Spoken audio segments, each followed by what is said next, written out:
Before the pandemic, the Nigerian economy had experienced a major setback from the 2014 oil price shock coupled with the country's high debt rate. Then the pandemic happened. What happens to a developing country with a lackadaisical economic background? I am Folashade Adebi. Welcome to Vigilance.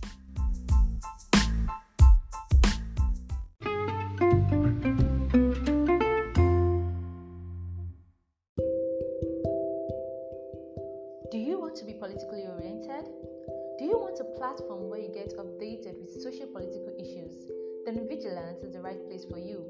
Join Folashade Adebi every Fridays 4 p.m. WAT to discuss socio-political issues in society.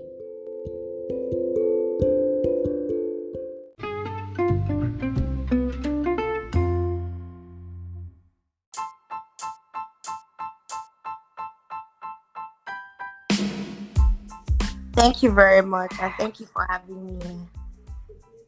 You're welcome. So, in today's episode of Vigilance, we'll be discussing the economic implication of COVID-19 those placed in ground by the government, which includes the use of face masks and sanitizer, and also maintaining social distancing. But nobody's really talking about the economic implication of this virus. Now, my question to you, Ms. Ejiofor, is during the first lockdown and also the second lockdown, we actually experienced a decline that affected both the government and private parasiters, which led to a retrench in both and a high level of unemployment in the country. In your opinion, Ms. Ejiofor, what do you think the government and private parasiters would have done better to stop this decline in Nigeria and also the high level of unemployment? I believe that why the COVID-19 pandemic affected the Nigerian government and the parasitos within the Nigerian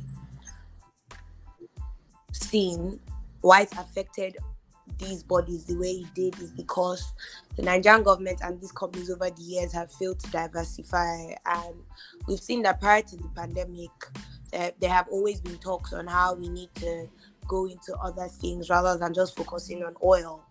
And it's so sad that during the pandemic, the price of oil fell more than ever before. And if we had a more diversified economy, there would have been ways by which income could have been generated. For instance, we look at the United States, how it was during this period that people like Jeff Bezos of Amazon made more money than ever before because people were at home, so people were doing more buying and selling. However, what happened in Nigeria is a typical case of mismanagement. So it was already a sinking ship, and the pandemic just made matters worse. So there were already no jobs, and people were obviously going to lose jobs. So because we already did not have a plan, we did not understand the times and the seasons, and we didn't plan ahead. Therefore, that's why it made matters worse than they would have been or should have been. So if we had more people in jobs or had more or a more, would I say a more diversified, and I've used that word a lot for is because it's very necessary, a more diversified and sustainable approach to employment.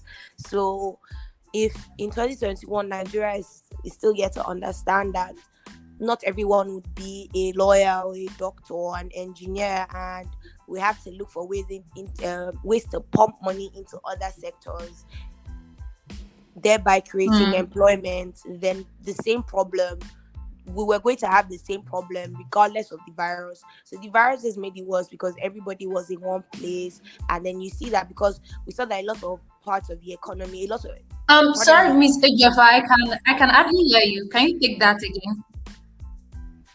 Okay, so I can hardly hear you. I was saying that because the Nigerian economy was always it was already destined to sink.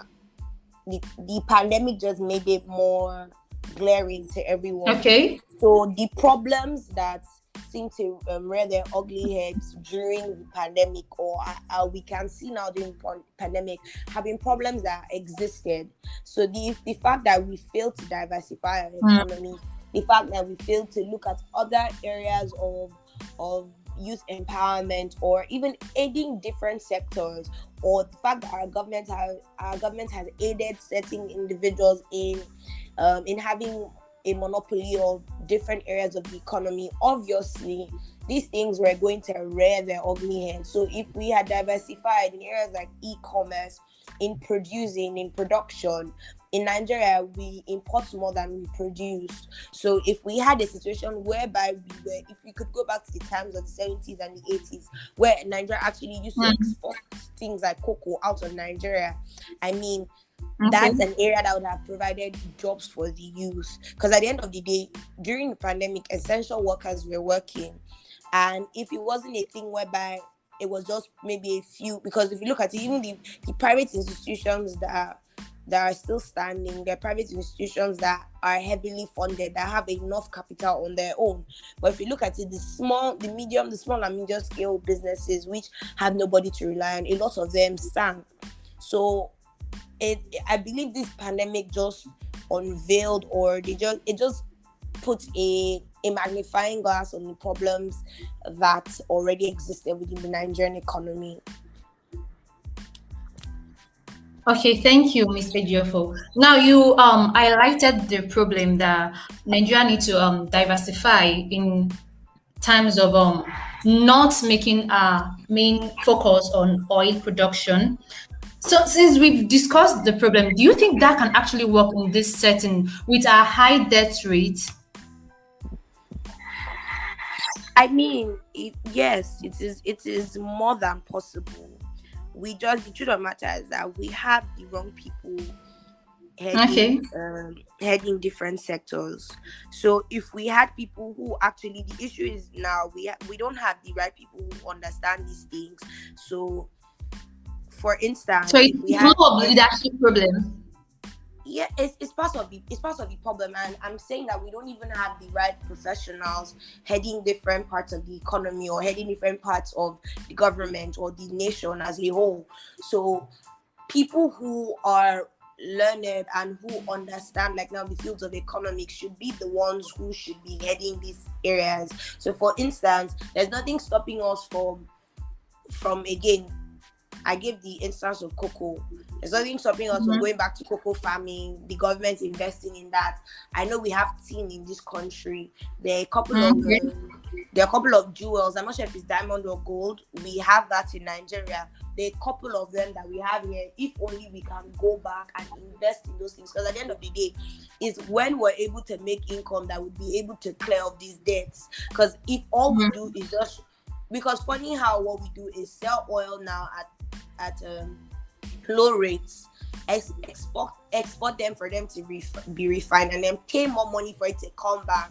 Like with that, obviously there's no way we're going to make any money. We're just going to keep going round and round in circles, and no sensible increase will be made at the end of the day. So if we can actually diversify, it is possible. We just need the right people, and we just need the right mentality, and we actually just need to think out of the box for these things to occur. So yes. Okay, thank you, Ms. Ejiofor, for your take on that. You made mention of having the right leaders on the spot, but to be sincere, in all honesty, we have people studying something else in Nigeria and going for a ministerial position for something else.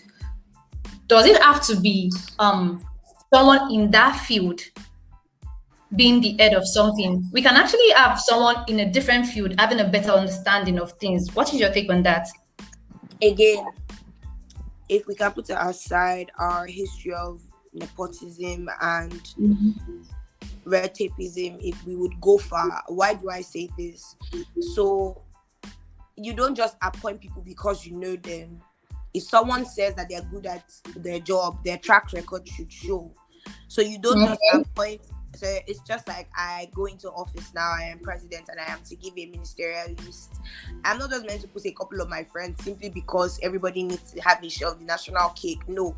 Even if I wanted to put my friends, assuming now I was going to appoint my friend to be Minister of Power and Petroleum and things like that, I would have to put a friend who understands, whose track record shows that one, that it's a person who has character, who has a strong character, and their morals are, they have high moral standing. Secondly, their work over the years, they have worked in the field of power and oil and industry. They know what it's about, so they are not just there occupying a position.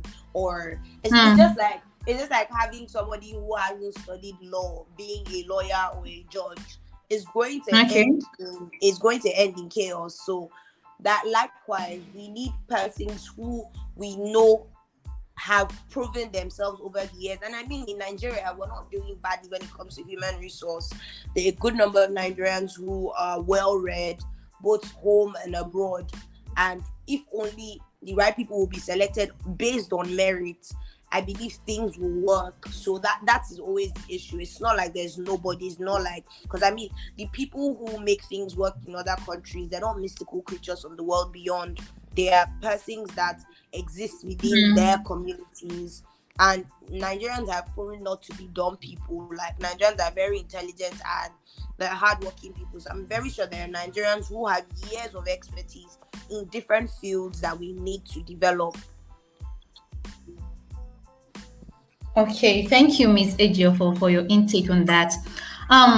During the first pandemic, the government shared palliative, and there was a problem. The problem was that this palliative could not reach the poor people, the vulnerable people in the society, due to false information and irregularities of this database. So my question to you is, in your opinion, how can the government work towards a realistic database? Okay, so I do not necessarily agree that the palliatives didn't get to people solely on the grounds of poor database, because at the end of the day, we saw that a lot of the leaders who had responsibility of sharing these things are very corrupt persons. So a lot of them hoarded these materials. If you saw in the news, so that a good number of them were attacked. Some warehouses were invaded, and people saw cartons of noodles that had been kept for months. When a lot of people in Nigeria were hungry, some used it to share as party packs at their birthday parties and the likes. So the database was not necessarily the problem. The issue was the issue at hand at the time was the same issue that we have of bad leadership and people who are morally bankrupt.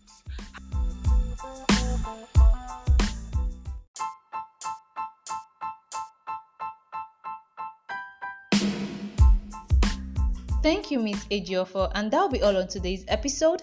Kindly join me bi-weekly on Vigilance. You can participate in the debate by signing up on our website, veegil.com. Until next time, I remain your host, Folashade Adebi. Bye.